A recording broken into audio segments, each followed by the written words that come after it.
Greetings, I'm here to do my debrief on my shadow of the week. My shadow of the week this week was Pumpkin and Poppy's Halloween collections, and I'm very excited to talk about them. There were two collections, Once Bitten and I Put a Spell on You. I'm going to start by talking about the product first and then move into applying it to show you a look.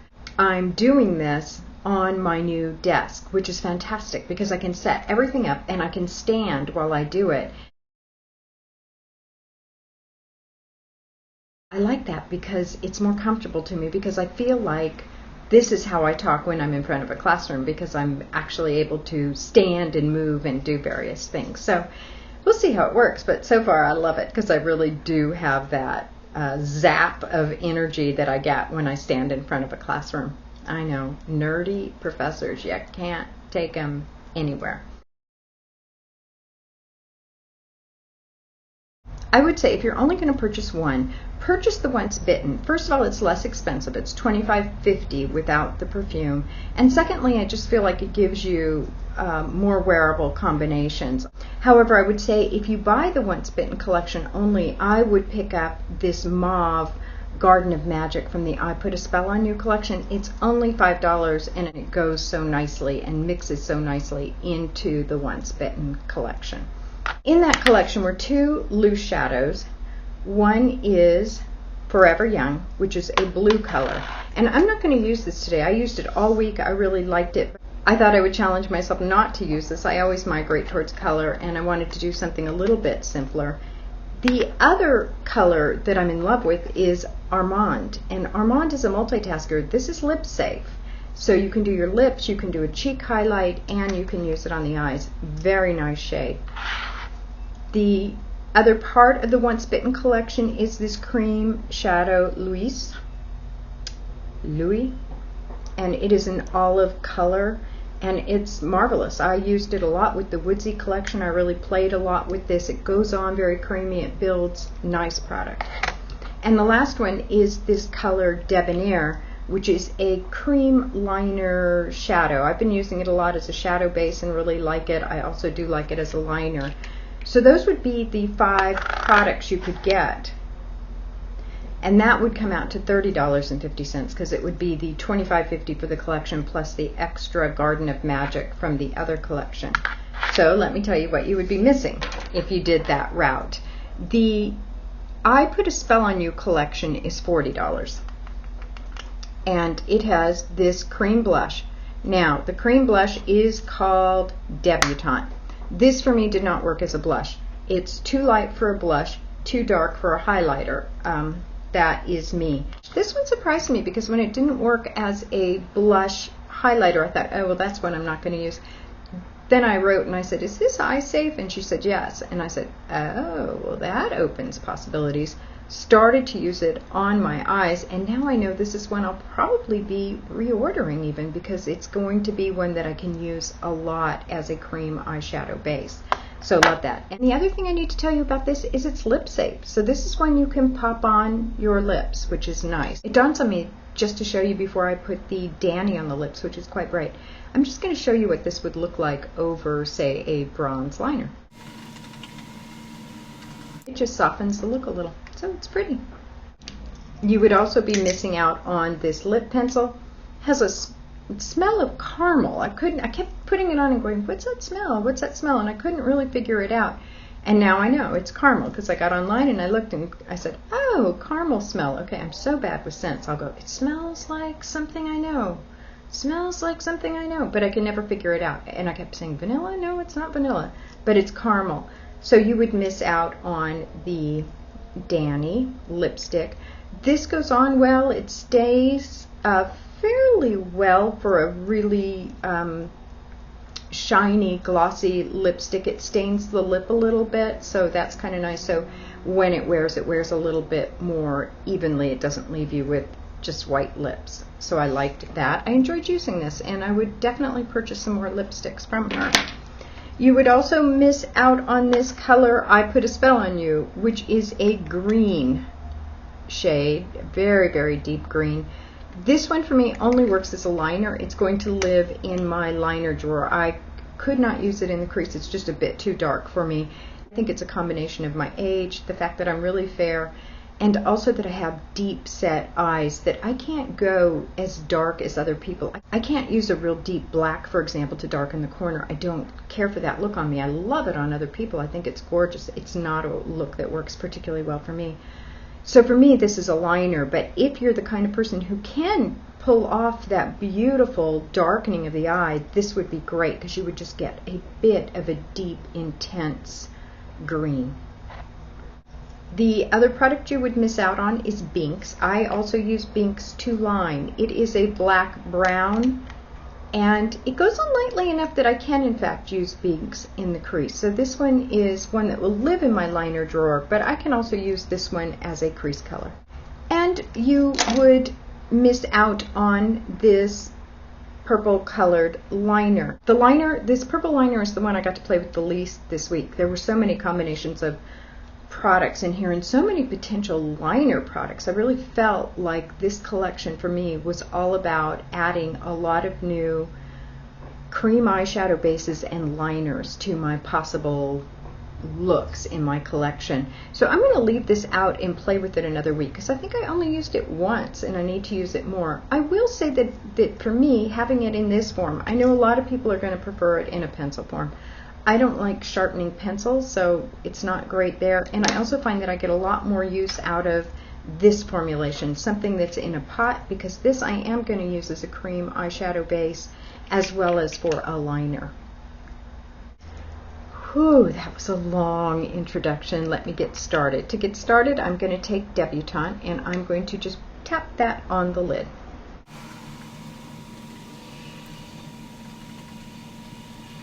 And on a casual day, I could see just using that. It's really pretty. It evens out, but it's just a little bit of a peach, a little bit of a glow, and it will give something for those pigments to stick to and last a little bit longer. Next, I'm going to take this Cream Shadow Lewis. This is very creamy. It goes on very smoothly, so I'm going to go ahead and apply it with a brush, which is how I like to do it.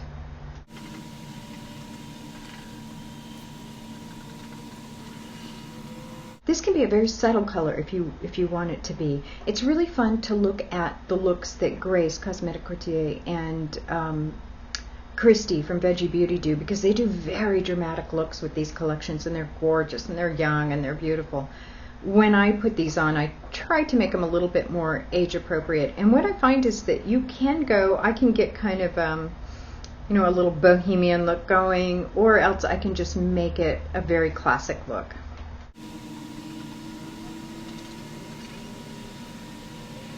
Now for the lid. For the lid, I'm going to put this color Armand all over the lid, and I'm just going to tap that on with a shadow brush.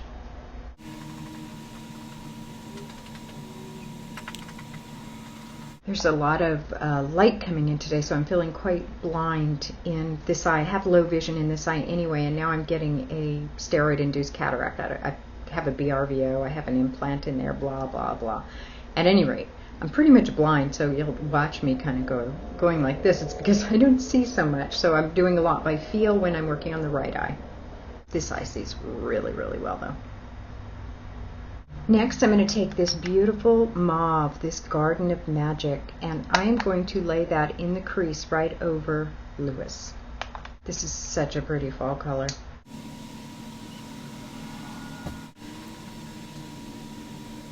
Of course, all of these can be foiled for more intensity. I'm not foiling anything today. I'm going quite simple.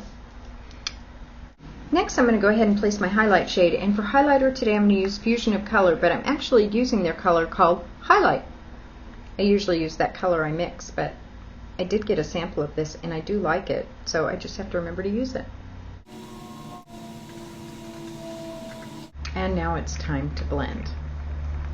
I like to do this strange thing where I blend twice. I blend once with this Pink Papaya shadow brush. This one gives, it's almost like a rough sandpaper. It's not the feel of it is stiff. It's just that it's going to start the blending but doesn't get it quite fine enough. And then I go to the Laranine. If I start with just the Laranine, I have to blend for longer. So this kind of does a lot of work quickly, but it's not real fine work. And then this gives me a real polished look.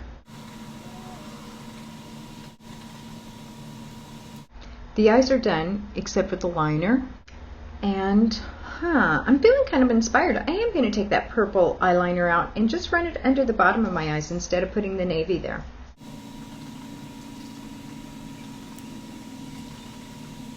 Time now for this navy liner.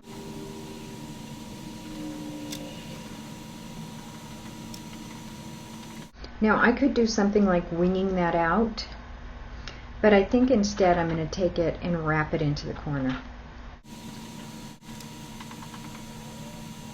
So there's the look now. For tight liner, I'm going to use this Tarte's Inner Rim in navy, and I'm just going to do the center.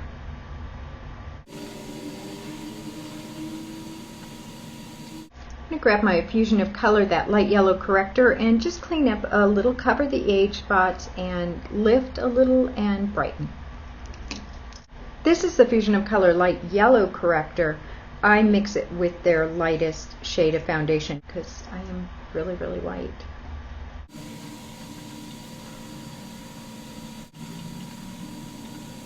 For mascara, I'm still using my 100% Pure in Black Tea. I'm also using the little mini Blackberry. I like to use this on the lower lashes.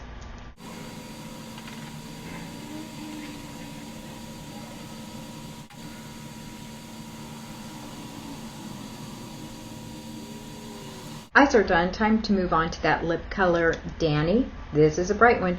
You don't need a lot of this. It's going to go on very, very pigmented. This would be Danny by itself. You can also cover it with the Debutante if you wanted to bring it down. However, what I really like to do is to create a two-tone lip. Really enjoyed using Armand on the lips this week. For cheeks, I'm not going to use Debutante, but I have shown you how that works on the eyes and the lips, which is how I prefer it. I'm going to go instead with the Pumpkin and Poppy Raja, which is this vibrant orange blush, but I mix it with their really beautiful all-over face powder called Cave of Wonders.